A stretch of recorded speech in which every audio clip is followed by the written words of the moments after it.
Hello, and welcome back to the Paper Soprano podcast. My name is Heidi Schneider. I am your illustrious host, and it is day 4, and I'm already getting much too comfortable talking to this computer and this microphone. But anyway, so we have a special treat today on the pod. It's going to be very exciting, very much an interesting conversation. I can't wait to just dive into it and see where it takes us. We have our very first guest on the pod, and it is going to be super exciting. My very good friend David Waterland is here, and he is amazing. We're super excited to have him on the pod here, and can't wait to introduce him. So, Dave, why don't you introduce yourself and tell everybody who you are? Hi. First of all, thanks for having me on the pod. Of course. Happy Podmas. Very And Podmas to all. I believe I have to say, hello. Of course you do. Yes. Um, yeah. I'm David Waterland. I'm from a little suburb outside of Philadelphia. I went to Fredonia for my undergrad, which is where Heidi and I met. And I am currently a master's candidate in choral conducting at the University of Texas at San Antonio. Excellent. Yeah. And you mentioned, of course, that we met at Fredonia. Do you remember how we met? I don't. And don't get upset. Like how we were really introduced to each other? No. The speed test. Oh my God, you're right. Not gonna lie, kind of that is like a gray area in my memory. So what we're talking about is the speed test is a duet. It's from Thoroughly Modern Millie, right? Yes. Okay. And at Fredonia during our undergrad, there's these events put on by one of the student organizations, Student Opera Theater Association, SOTA, and one of them is called Grand Night of Singing. And basically it's where all of these music education majors and voice performance majors, we put on our musical theater pants and we all get up on stage and make fools of ourselves singing these musical theater numbers, which are really fun and we all have a great time. But sometimes you get paired up with somebody you don't know. You really just don't know them at all. Yeah. So. But isn't that why it's great? Of course. Yeah. Because like a friendship literally came from it. Right. And I'm trying to think about. We must have rehearsed it. Of course we did. Yeah, we did. I remember we were in the 1001, the choral room in Mason Hall. Uh-huh. And I think you were already there, and I was probably running late. And yeah, we kind of ran it. We didn't even like exchange pleasantries. We were just like, all right, because let's do this. We didn't even know each other. And the reason why we're laughing about this is because if you know the song, the speed test, it is hilarious and it's meant to be. It's like a patter song, which is like very specific genre of hilarity where the humor comes from just like really quick text and like it like yeah, and it just like gets progressively faster and it's just super funny in that way. So Dave killed it. Very effective. And as did Heidi. It was very funny. I remember that was like one of the first performances we must have done at Fredonia. But probably, yeah. I remember being really nervous and like there's a lot of words in patter songs and I'm sure that if I like heard that song again it would all come flooding back to me. But I think it was about floor wax, right? I think it's about the man is testing out Millie's stenographer abilities. Oh my God, you're so right. And he's writing to a floor wax company that like the fumes from the floor wax like really like messed with everyone. I don't know if this actually happened. I've never seen the full show. Honestly, though, hilarious. Yeah, and it starts out really. It's the same text throughout the whole thing. I think it's repeated either 5 or 6 times. Yeah. And it just gets progressively faster and faster. But the good part of it is that the audience already knows what you're saying. So by the end, you're literally going. I think I actually did that. Yeah. At the performance because it's so fast. But it's lighthearted fun, and that's the best part about Grand Night of Singing is that it gives the underclassmen kind of a chance to be like, hey, this is me, and it gives them a chance to just like perform and kind of let loose outside of the studio space. Yeah, for sure. And it's so much fun. I remember there were so many opportunities to perform at Fredonia, and I feel like this was so long ago, but how many years ago? Now it's 2020. It was like, I don't know, 4 or 5 years ago that we Yeah. sang that. Right. At least. No, it must have been like 7 or 6. Would have been Cuz it's 2020. fall 2014, I think. Yeah, oh my god. I'm going to throw Yep. up. I'm literally going to vomit thinking about that. Don't do that. But yeah, so Fredonia was so much fun, and Dave and I actually were on the e-board for that student organization in years past, like after we met, obviously, which was also such an experience to have to. That is the word I would use for it. Yeah, so it was an experience. Yeah, and you know what?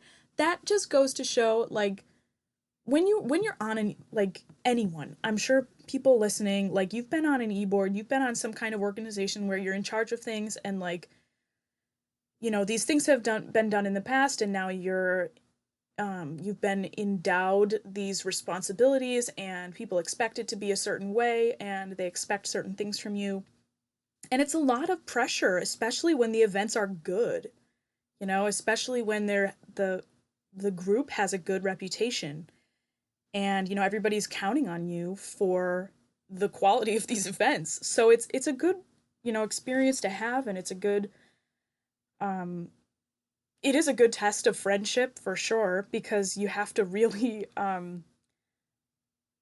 have this weird relationship where you're able to like step into business mode and do that in a colloquial, like, non-toxic way, and then step out of business mode and be a person who doesn't hold grudges or carry things on with them, and just like live your life as a friend. So, would you agree?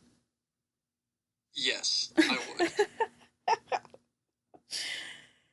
Oh man, yeah, that was some time. Those were some times. That is exactly what I would say to that. Yeah. It was it was, you know. How would you describe your experience on the e-board? The president before me, his name's Colin. I don't think you use last names on this show, right? Yeah, we'll just say Colin. I'm sure he would be fine with using his we name, know but who I'm talking about. yeah. Um, his big thing that he said in my first e-board meeting was, "We're Santa Claus. Oh, that's so true. We do all the work, and we produce the product, and the people enjoy the product, but they don't ever need to see the work that goes into producing the product, because it's our job to make sure that they enjoy it." Right. And that really held true for the 3 years that I served on that e-board. Yeah, for sure. Um, And that's a huge deal. So like that's something that I think, you know, especially as potential educators or people who are listening to this podcast who might also have gone to Fredonia, like that doesn't just apply to e-boards or positions where you're like kind of in an executive position. If you're like a teacher, or if you're like, a conductor. right, a conductor, or like the singer at a church, or if you are someone who has to provide something for others, it's kind of always like that. Nobody really cares about the work that has gone into it. It's Yeah, all about the product, which is a lot of exactly. pressure, you know? And they don't need to care Right. because it's our job to produce it, and it's their job to enjoy it and perform at the highest level. Yeah. And it's reasons like that why Fredonia is a great um, institution in that they entrust students to create performing opportunities for other students, and that's what made it so special. Yeah. And I think that can be really I guess depressing in a lot of ways and discouraging for some um youngsters who might be coming through this field because you want people to recognize you, you want people to like appreciate you, but the catch 22 is like it's just never going to be like that. There are people in your field who are going to recognize you, and obviously your colleagues and your professors and all of that, all of those music people who really understand what goes into it, but we're only like a a grain of sand in the population, and it's a very niche community, so it's like you have to be okay with the fact that you're doing this for yourself and you're doing all of this for, yes, the product, but that's the tip of the iceberg. The underneath is really what you should take the most pride in, Yeah, absolutely. because then when the tip of the iceberg fails, which, inevitably it does, that's live theater, baby, like it happens. Yeah. Like, so then you're not like just putting all of your eggs in that little basket. You have more things that give you like a sense of worth as a Yep. musician. Yeah. I was wondering how long it would take for me to make a sports reference, and about 0 15 minutes. minutes. Yeah. I think I did pretty well. Yeah, yeah, yeah. My brother is a swimmer, and in swimming, there's an obvious winner of a race, and then you've got the places on down, second, third, fourth, etc. Mm-hmm. But there's only one guy who can, or gal who can win the race. Right. And so what a swimmer at my brother's level had to do is they have to pull. Okay, so I didn't win, but my times got better. I shaved a second off my 100 free. Mm-hmm. I added half a second to my 50 back. Mm-hmm. And so you have to look at, okay, this is how I improved. And coming into grad school this year, I kind of took a step back and said, okay, you know this is going to be difficult, especially in COVID times. Mm-hmm. Um, but I made a promise to myself that in one way or another, I would try and make myself 1% better every day. Yeah, That man. that might mean, you know, I put a little extra work in on this paper. I read another article just to gain a little bit more knowledge, because you can't do everything at once. Mm-hmm. In any field, in this one in particular, just because that's what we know. Yeah, right. But if you try and do everything at once, your your head will explode, Right. and that's not Yeah. conducive to great artistry. That's not conducive to just being a decent, well-rounded person in general. Right. But if you can make yourself 1% better every day, my goodness, imagine what you can do after a year. Yeah. No, for sure. And I 100% agree. You mentioned grad school, and I wanted to just clarify for some of the listeners who might not know you, what has your journey looked like from Fredonia, which we'd been talking about, until now, where you are right now in Texas? It's a fun one. And Take us there, Dave. you talked a few episodes ago about you talked about the path, and Yeah. it's not straight. It's gonna wind. There's gonna be twists and turns. Mm-hmm. Sometimes you're gonna have to punt, and other times you're gonna have to go for it. Sports. Sport. It's Sunday. It's Sunday. It's football day. Go Bills Go Bills. and go Birds. Um, I'm making jokes because Dude, tell us about your path. Tell us yeah, about how it's you got I, there. I I did the Fred in five thing. What is I that? started. Explain Fred in 5. What does that mean? So I mean, I think for some people it means you get a music ed bachelor's and master's in 5 years. Mhm. But for those of us who take a more interesting path, it means no, I was at my undergrad for 5 years. Mhm. My first couple years, I don't think that I was honest enough with myself. I don't think I respected myself or my artistic process or my education enough. And, Mhm. I faltered. Sure. Um, and so, those first couple years were tough. But then I kind of, along with the people around me, just kind of picked me up and said, okay, great. Yeah. Like you can do this and you can, just kind of go through the motions and it'll be great and you'll have a piece of paper. But, I think I knew that I wanted more than that. And so I started to work harder Mhm. and I graduated. And, I delete a lot of things from my phone, but the video of me walking across that stage, that will stay in my phone forever, just as a nice reminder. Yeah, And dude. then, yeah, and then I went to grad school for vocal performance Mhm. because that's what I thought I wanted to do. Mhm. And where And then I where got was that? uh, at a school. Dave. um, it's not important, Okay, fine. I'm not trying to pressure you or anything. No, I God. know. I went there and everything in my life went south. Okay. In my Yeah. personal life, Sure. Happens. I lost my grandmother, who was absolutely my greatest musical influence. Ugh, sorry. Yeah. Hey, it's life, right? Mhm. Um, and just a bunch of other incidents in my personal life happened, and Mhm. I also kind of realized that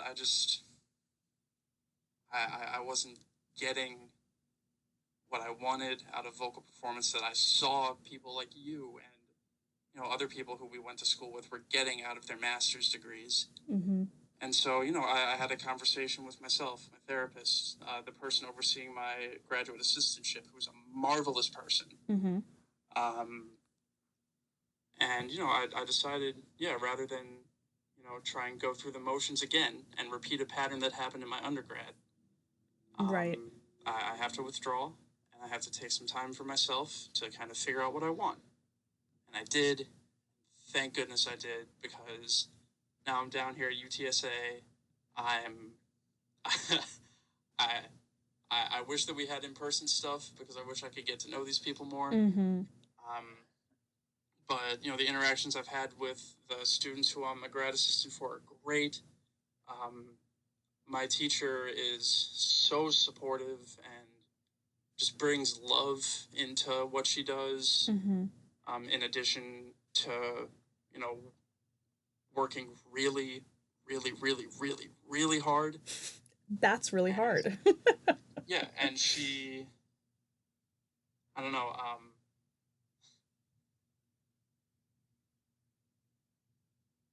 it's been a windy path and it's still going. Sure. Obviously, I'm Yeah. 25. I'm not, you know, a retired choral conductor, right? Right. It's still I'm very just early. starting. I'm just learning. Yeah. And I So think that something that you mentioned that's really important that people not gloss over, because I think a lot of us do it. We just don't really advertise it. It's not something that we're really advertising ever as individuals, but taking time in between doing something and something else. I took a full oof, year. You know what I mean? Like, I took a full year off from school and from everything, really. I just took a year in between Fredonia and my master's at Stony Brook. And the reason why was none other than I was so overwhelmed by the intensity of the application process for Yeah. music degrees. It's really, people really don't understand, unless you're in this field, they really don't understand the application process and how ridiculous it has become with these ridiculous application fees, first of all. Oof, yeah. You send in all of these pre-screening, preliminary kind of videos where you have to. Which you also have to pay for, Right, usually. you have to pay an accompanist, you have to pay for a space, you have to pay for, you have to pay in time for all of the rehearsing and practicing you have to do. It's like basically you're preparing a recital worth of Mm-hmm. music, and then you have to record it, make sure it's beautiful, edit the videos. I actually paid somebody to edit my videos. Wow. And and then you have to figure out, okay, I've got these videos, now I have to write, essays on, Mm. how much I want to go to school, and I have to make sure my resume looks good. And some And that's people, and that's when, other grad school applications kind of that's when we start to align again. yes, right, that happens for a lot of other places, for sure. Obviously, the essays things, and the resumes and the CV, and all of that stuff. But the the other thing is the whole other additional step of, once you send all of that in, like I said, those are preliminary stuff, then they might call you, which is great, for an audition, and you have to travel. And you have to Yeah. go there, and it's kind of like, I would compare it to like an interview, but like higher stakes, because your interview is set, basically. Your performance is set. You know what you're going to sing, you know what you're going to perform, and if you get sick, sorry, it's Yeah, just kind right. of like that's how it is, and you have to either work around it or not do it. It's expensive to travel. You have to stay. Mm-hmm. Sometimes if you're going somewhere, like we both have friends in Colorado, like if you go somewhere with a high altitude, you have to acclimate. Like if you're going somewhere with a different time zone, you have to acclimate to that. It's hilarious. Yep. It is hilarious, and it's honestly ridiculous because, Yeah, where did you go for your auditions? oh god. If you can remember, Miss Tia Yeah. candidate. Well, you know what? It has been very strange, and I definitely auditioned for Stony Brook, obviously, but then I Yeah, of course. auditioned. I think I also auditioned at. I want to. No, I maybe I had a lesson at Manus. There were some other places around the city that I auditioned for that I probably Sure. didn't get auditions to. Like probably, I think I applied for my master's for Juilliard and also Yale, because they have a Yes. really interesting early music program. Mhm. Um, yeah, and Manus actually just didn't work out because of the teacher I wanted to study with. Oh, and McGill in Canada. Yeah, that's right. I do remember you doing that. But I actually, once I went there for a trial lesson, that's another level of this, is you don't talk Mhm. about how when you're going for a higher degree in music, you're basically going to find a teacher that you want to study with for an extended period of time, right? So Yes. it's not like you're just going to the school because you like the name of the school or the place or whatever. You have to like hunt out these teachers and like hunt them down via email and be like, hey girl, let me take a lesson with you, okay? And then you have to like, not even for the audition, this is like separate, probably beforehand. You go and you take like a trial lesson. Some of them like charge you to take lessons with them, some of them I don't. mean, as they should, right? They're providing a service, and It you need it, depends. and I took a lesson actually with my teacher who had recently, he's now at Peabody. Randy Scarlatta is an amazing, amazing individual, and I'm so happy that he's at Peabody, because I know that's better for him locationally, and it's an amazing opportunity for him. He was at Stony Brook for many years.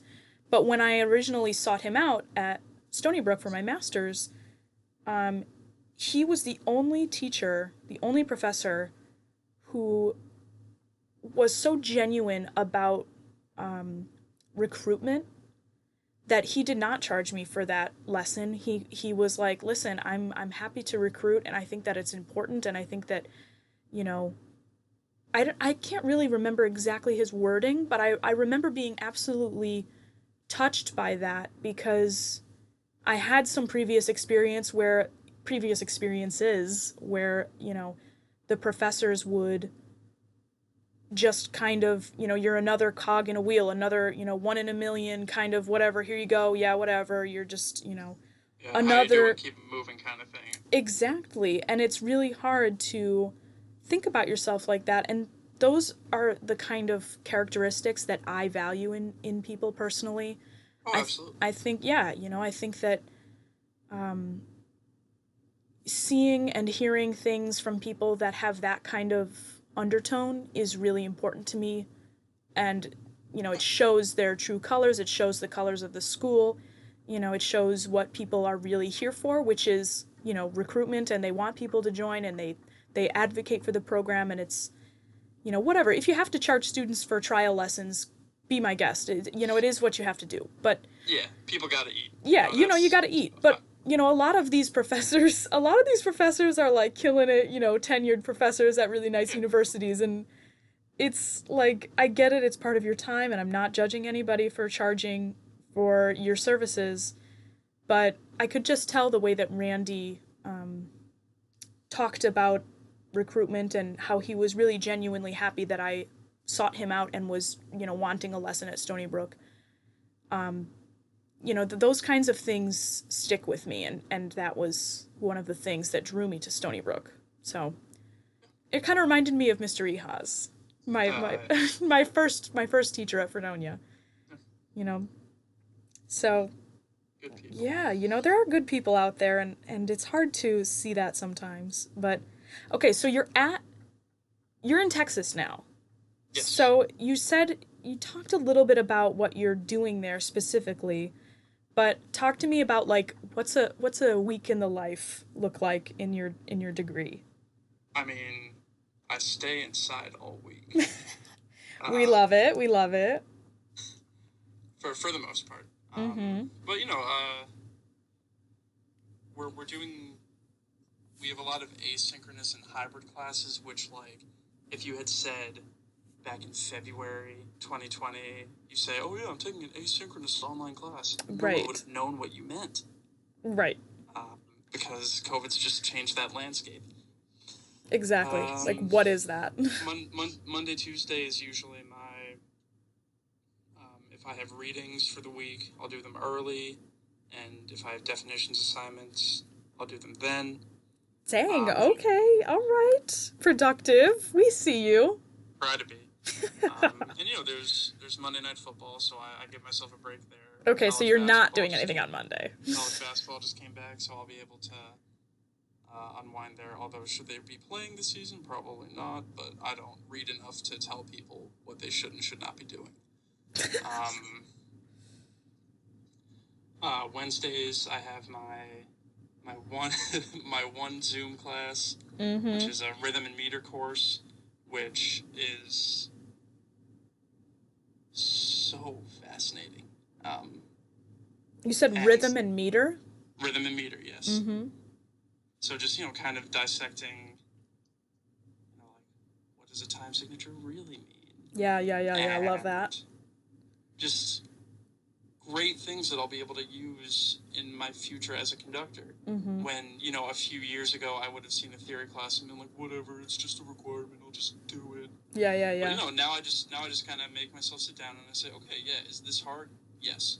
But are you going to grow as a musician from this? Absolutely. And I'm so Right. glad that I just kind of gave over to it. And is there a paper for that class? Are you writing a paper in that? We do exams that are paired with projects, and this teacher actually weights the projects the same way that she gives the exams. And she does this because, and this is such a great philosophy, exams are like a snapshot in time, and projects are like more of a complete body of work. Which I just. Yeah, it makes sense. It makes sense to me. And then the other time that I Zoom with people is for Zoom choir rehearsals. Which I'm sure is a hot mess, as you can imagine. It's heartbreaking. Not to be like, I'm sure so many people who are not in the music field, like, if you're listening to this podcast, do not take this the wrong way, but, like, it's not as easy as Eric Whitaker is making it out to be. You know what I mean? Like, I'm sure you've seen some you have the words virtual choir in your brain. And you're like, Yeah. you hear these things and you go, oh my God, virtual choir. Yeah, you all just like sing together. And like, yes, that is And one there, of, oh my gosh, and there's just so much more that goes into it. yeah, unbelievable amount of detail comes with choral singing in general, and an unbelievably like unattainable amount of detail comes with singing virtually because of all of the factors, because of a delay, because of lag, because of Yeah. differences in technology, because of audio synchronization, like literally a bazillion things. And maybe 15, 20 years in the future, maybe they'll perfect it some way. But even on this phone call right now, like we're in different time zones and there's probably a lag. Like, Probably. there's probably a delay. There's probably something like just time is so difficult to create within. You know what I Oh mean? yeah. Yeah, and I I have so much respect for Dr. Moon, who's the director of choral activities down here. Mm-hmm. And she's my graduate. Um, she's my assistantship supervisor. She's my teacher. She's everything for me right now. Yeah. Um, but I just have so much. I already had respect for her coming into this, but I have so much more respect for her and all the other DCAs out there, Mm-hmm. because university choral rehearsals right now are you are sitting either at a desk or behind a keyboard in most people's cases, Mm-hmm. Yeah. and you're just kind of like playing parts for people, and you're Mm-hmm. kind of talking at them, because if everyone's unmuted then it's chaos and they can't really hear the conductor, Right. and because of the lag we can't all sing at the same time. But so she's just basically talking to a wall and Yeah. hoping that the students are participating, are putting the proper markings in. Mm-hmm. Um, Well, yeah, it's an and I imperfect and I, like and I just really commend her so much sure. for the work that she was able to do. We did have a few in-person rehearsals, carefully and socially distanced, but it's Texas, so we definitely get to get away with more down here. Mm-hmm. Yeah. And It's I just just, it's yeah, so it's so difficult. Anybody we actually just had opera scenes online yeah, how'd last that night. go? Well, it was a valiant effort. And that I'm so serious. Like it was disappointing because of the level of musicianship we are all at. We know what it should sound like, but it's just a different medium. It's a whole nother bear. It's a whole nother ball game. You can't expect the same results because one, 90% of us have no idea what we're doing in terms of recording. We don't have equipment. We don't have, you know, access to things. We don't have a proper place to record in. And Yeah, like, the other part of it, on the back end of it, we have tech people at Stony Brook, of course, but they're slammed. They're overloaded because everyone wants their expertise, you yeah, know? God bless those people. So yeah, Seriously, they're doing the Lord's they work right really are. They're out here doing the Lord's work, dude. And it had many flaws and it had some really, triumphant moments where we were like, yes, oh my God, look, it worked. Like, now. Yeah, wow. Like, but you just and kind then of you have have to, moments that are very much not like that. yes. Oh, yes. And it just, it is such a, it is what it is moment, Oh yeah, And that and for is, people and for people like you and I who like to make sure that things are the way that they are, mm-hmm. it's been difficult. Sure. Yeah. No, for sure. And so you kind of have to give over to it, and again, 1% better. See how you can see what you can learn from this. Like you're doing a podcast, so you're learning how to record. Yes. For myself, I'm watching everything Dr. Moon's doing, and like, okay, so if this stuff continues, how am I going to run my choral program? Mm-hmm. And Yeah. so, you and I are both also very avid learners. So I'm sure that you can agree with me on this when I say that we're just trying to get more bits of information as to how we can improve ourselves and market ourselves better as musicians. Well, yeah, and I think also something that I have been trying to allow myself to do lately is allow myself to do things that I didn't really expect from myself in the past, and There you go. do Okay. things that, like, I know we said we were gonna chat about Mozart here. So in my paper, I've been trying to allow myself to, um, even in my writing, my academic writing, I've been trying to allow myself to, um, not try and put on any airs and not put on any, facades about me and, Well, what I. there's none of that in academic writing. What are you talking about? Well, and I mean, it is hard because when you're a young person, you want to so badly emulate the people who are, Yeah. established, and all of these, like, big, Mozart scholars who, they're just pillars of Oh knowledge, yeah. and it's incredibly intimidating when you're trying to write about them and emulate what they're talking about, and then on top of it have something to say about it. So it is not I'm not lowering my expectations for myself. I'm trying to diversify my expectations Sure. and, say, what do I have to bring to this paper? Who are you? Yeah. I'm a soprano. I know about performing. I can talk about performance practice. I can look at what, performances have been done in the past. What happens when things are documented, and what do people say about it? The costuming, the lighting, the Mm-hmm. the the way that the director chooses to stage things, the choices that the singers are making, are those true to what Mozart would have wanted? Like, is that even important? Does it matter what he wanted, or should we, trailblaze? Like, there's so many weird things that we can talk about. But I want to ask you, what are you writing your paper on? So my paper's written and submitted. Oh my god, Um, what? Rude. I'm like, ugh, well, jealous. it's we all signed up to submit our papers and projects Mm-hmm. in different weeks, and so I just had to submit mine when I did. Yeah. But I wrote mine on Mozart's antagonists, specifically Don Giovanni, Mm. Count Almaviva, and the antagonist in The Magic Flute, which I debate in the paper. Mm-hmm. Mm-hmm. Um, I write about them and their relevance today and why people would want to see a Mozart opera who are not necessarily there to be like, oh wow, it's like that run was great, but the non trained musician audience goer, Mm-hmm. why they would want to see Count Almaviva be found out by the people working around him, Mm-hmm.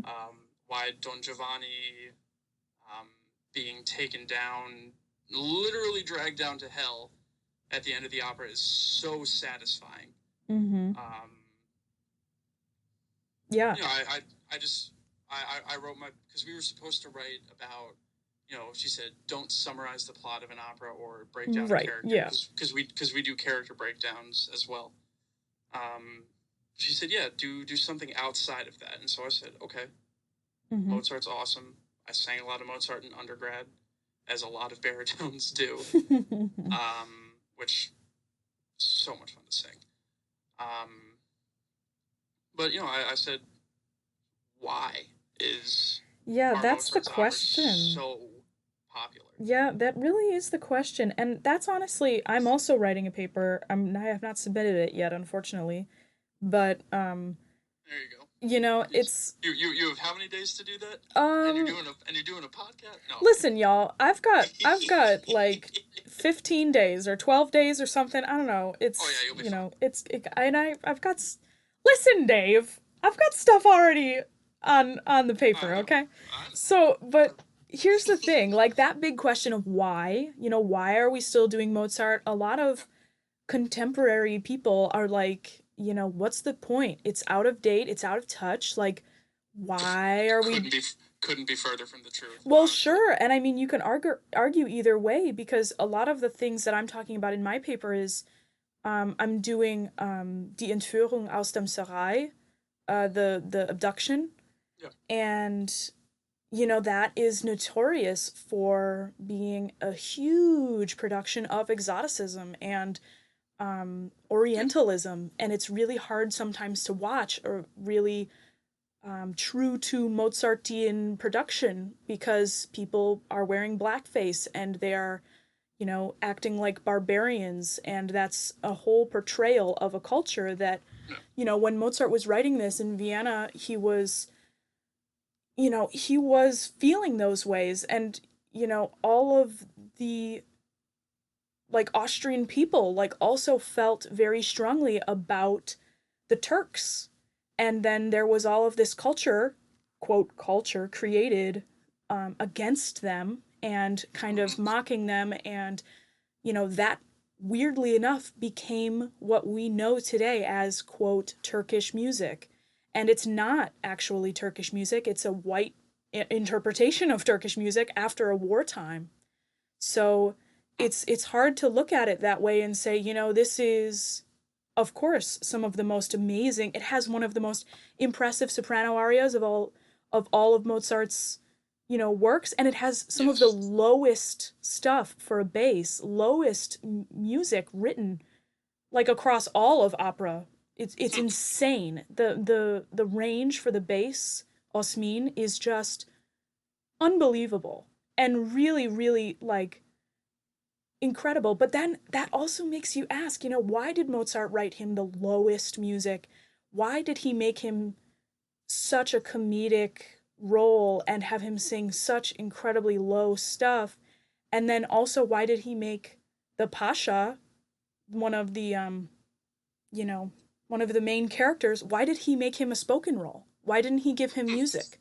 Because singing obviously is crucial to opera, and when you give someone a spoken role, you give the Pasha Salim. That's intentional. Yeah, absolutely it is, and And he it's and everything right. Mozart did, um, at least scholars tell us, but everything that man did in his music was certainly intentional. Sure. So it's no coincidence that that bass is such a low roll. It's no coincidence that the Queen of the Nights aria goes up so high. He wasn't Mm-hmm. just messing around. Like, he No. did it for a reason. Right. And to the people listening out there who are non-musicians, you've probably already turned the podcast off already, but Oh, if I should you're hope not. I talked about sports. That's why I talked about sports, to keep them in. sports, see sports, we're saying sports. That Josh yeah. Allen's having a great year. He's a Rust Belt kind of guy. Yes, I'm in but a closet. but like it's so interesting really from a scholastic point of view because there are so many productions out there and so many things that have been recorded in the past like century, and all of those things have an effect on, the music going forward. So Yep. Mozart is relevant in its plights and in its victories. It really is because we're trying to, people are trying to change things because they want to keep it the same, because they want to, you know, have modern productions, because they want to have old productions. Like that's such an interesting Mm-hmm. conversation to have. Um, so yeah, I do think whether or not you agree with certain aspects of Mozart, I do think it's of course relevant 100% because people are having conversations about it. Yeah, absolutely. And he's on my Mount Rushmore of composers. Oh my god, of course. So I want to hear your Mount Rushmore of Oh composers, and then I'll my tell you mine. god. Just do a little fun thing. Oh, well, I feel like obviously we've got our guy Johann Sebastian Bach. Like Sure. he's got to be like number 1. Yep. Oh, it's really hard. I guess, Mozart has to be. That's the beauty of a Mount Rushmore, is that you don't have to rank them, but you do have to have only four. Okay, yeah. So I'd put Bach as one of the four 100%. And don't come for us, by the way, to Yeah, quote you. do not Don't. come for me. Do not You're come allowed for to have me. your own Mount Rushmore. This is not a definitive Mount Rushmore. Yeah, and also I did not prepare this in advance, but I feel like I know. maybe I figured I'd spring this on you. Have a little fun. LOL, dude. But like I feel like maybe also I would include Purcell, Sure. because I feel like there's a lot of versatile work there. Of course I'm gonna include Mozart. Come on. Like, I'm a Right. singer. Let's get real. That's three. That's three. The fourth one's the hardest. Oh God. Yeah. Um, let's see. It's really, really tough. Yep. Um, I'm trying to think of diversified works like, choral works and stuff. Sure. Um, I'm gonna be TBD on mine. I'm gonna let you say yours, and then maybe I'll come up with one. Okay. It's so hard. Obviously, I know a bunch of composers and stuff that it's like when you get put on the spot, sometimes it's hard to think about who Yeah. you actually like.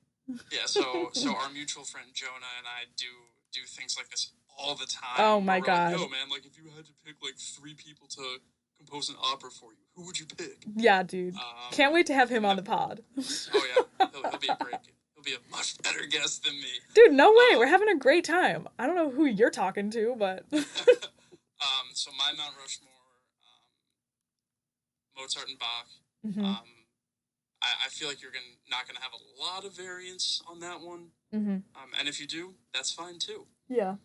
Um, Wait. I put Schubert on there. Yeah, dude. I was just gonna say I'm not even thinking about Schubert. Like, Yeah, Schubert, just I because of his body of work in art song alone, yeah, I was just gonna say as a singer, it's how could I not just include so Schubert? fantastic. And Yeah. you know, a big thing that you want to talk about with your Mount Rushmore is how easily can you recognize the people you're putting on your Mount Rushmore. hmm I like to think I could pick a Schubert song out of a lineup Oh my God, of like that. course. And then the last person is someone who I've been working with a lot this semester, and I just watched Peter Grimes last night for my opera lit class, hmm with Peter Pears as the title role of Peter Grimes. Woo! Yeah. I Magnificent. gotta watch that. Yeah. Um, but Benjamin Britten Mm. fills my fourth spot just hmm because what a composer. You know, What I a what a I genius. I love Britain and I need to be more exposed to Britain. I am just looking over at my record collection over there and I see um a 5 record collection set of Handel and I'm like I have to have an honorable mention for Handel and Sure. like obviously, like everything that is Messiah Handel and Handel pays the Christmas bills. You know yes, Messiah and Giulio Cesare and like all of Mhm. those beautiful operas that the Da Capo aria is Handel's. Like, I'm just gonna give it to him. He can just have it. Yeah. I mean, So, Bach never wrote a da capo aria, but yeah, and if he did, it would be Bach's. I wouldn't give it to Handel if Bach did. So, um, yeah. yeah, So man. I'm sorry I sprung that on you, but it's always nice to hear someone else's opinion who's in we're in the same field, but we're in different sects of it. Mm-hmm. So it's just it's I always enjoy hearing other people's because then it reminds me like, oh yeah, like Handel wrote some awesome stuff, even though I know that. Mm-hmm. It's just always nice as a reminder. And like now you're gonna go listen to more Britain. For sure. Yeah. And 100%. yeah, you've got a brain for it too, so you would definitely enjoy some of his stuff. I wonder what kind of synesthesia things would happen for Oh, you while you were Lord. watching or Yeah. listening. Yeah. I remember some large choral works of Britain's, but I remember the feeling I had when I heard it, but I can't remember the name, obviously, and I can't remember when I sang it or Sure. when I listened to it. But, I do like Britain, and we did Rape of Lucretia, Hmm. which is just gorgeous. Yeah. And, there's a lot of really interesting harmonies, of course. Of course. And that's one of the main things that, excites me as a singer is not melody all the time, prior or contrary to a lot of instrumentalists' beliefs, but harmony, and having a specific line fit into certain things in the harmony is Yeah, very he weaves that stuff yeah, very precisely. right. And that's one of the joys of singing is being a part of a larger work and just having like a highlighted area. Basically that's all Mm-hmm. singing is. Like, unless you're singing a cappella, then obviously you're the only thing important. But I think a lot of instrumentalists peg singers as only caring about the melody, which obviously that's what we're singing, but like of course not. Like that's not how music works. And harmony is the basis of color, and it's the basis of, emotion, and nothing in a melody is important without harmony, really. Yeah, and You know. even you said singing a cappella. The mad scene in Peter Grimes, Oh my god, which is yes. one of the last things that's sung, and it's basically just Peter singing. He's kind of creating his own harmonies Mhm. within the melody, which is again that just speaks to the way that Britain could write. Yeah. You almost forget that he's singing completely a cappella for almost 5 minutes. You've got the interjections from the chorus there, and the occasional note from a bassoon, I think it was. Mhm. Um, but he just yes. To your point, we like singing harmonies too. Yeah. And then, you know what? We like breaking them all down in contemporary music and jazz because screw harmony. We don't even need it. Throw it out the window. For real though, I'm not trying to make jokes. I straight up enjoy that. And Oh yeah, yeah. we should push boundaries with harmony. And Yes. yeah. But yeah, man. All right, I'm looking at the time and we've been chatting it up. If We anybody is have been. still listening at this point, bless you, bless your heart. You are a Hi mom. trooper. Hi dad. Yeah. Hi mom, hi dad. Um so yeah, Dave, thank you so much for being on the pod, and Of course. we will commemorate this moment as a landmark of the Paper Soprano podcast. I was As there when. you were there, you were the first guest. You were Yeah, you were it. You were him. So that's me. It's um an honor. yeah, thanks so much for being here, and it was really great talking to you. I hope that you had a nice time on the I pod. did. I did very much. Thank you so much for having me on. I really appreciate it. Yeah, awesome. And it was great to catch up. Honestly, Yeah, of most of course. most of the motivation for me having guests on the podcast has been, and I'm very open about this, has been for me to just like chat with my friends, and Yeah, of we course. can just hang out and chat. So, Yeah. all right, dude. So it has been great. Thank you everyone for listening to the Paper Soprano podcast. If you liked this episode and if you want to support it, please give us a like and share this podcast. Also, subscribe to the Like and channel. subscribe. Yes, like and subscribe. Like and subscribe if you like and you want to subscribe.